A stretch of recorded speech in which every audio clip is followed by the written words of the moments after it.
Bonjour, ça va? It's your Broadway baddie, Mila Jam. La Beija! Ah! La Beija! That's all that I have to say. I just came home after seeing Cats the Jellicle Ball, the closing and final performance. Baby, let me tell you what happened. This was the best show I've ever seen. This was the greatest show. This was the Renaissance tour of Broadway. This was everything that I needed and more.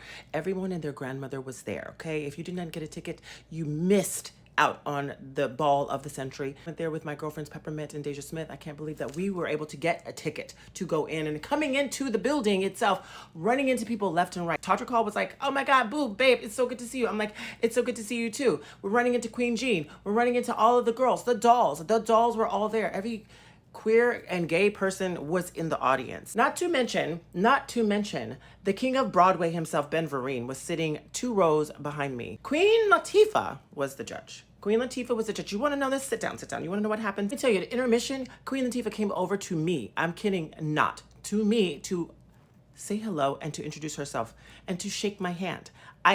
This right hand touched Queen Latifah. The Queen Latifah, the greatest hair in Hollywood, shook my hand at intermission during Cats the Jellicle Ball. The show even started, okay? There was a fan in every hand. There was a fan clacking the whole show.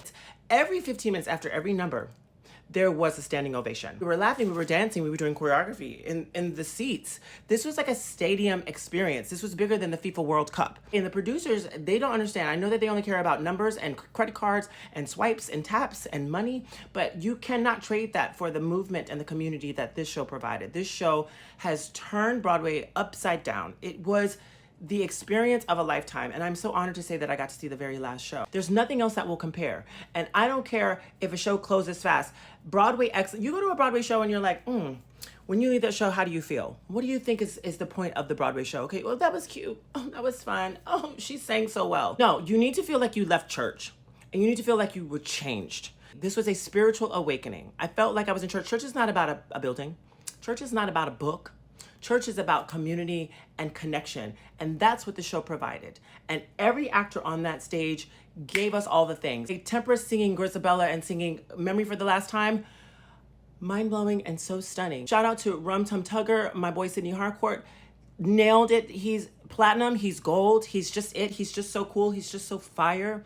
Emma Sophia shines. I told her tonight, I was like, you're so electric. And you shine, and everyone is your fan, and everyone loves you, because we do. Garnet Williams shines on that stage, giving us excellence. We have, like, all the dolls in the show. I mean, Jonathan Burke, I can't even think of all of the names, because you know what? Everyone did their big one. Leomi was back. She did her big one. Like, it's just beautiful to see this, and I love the community so much.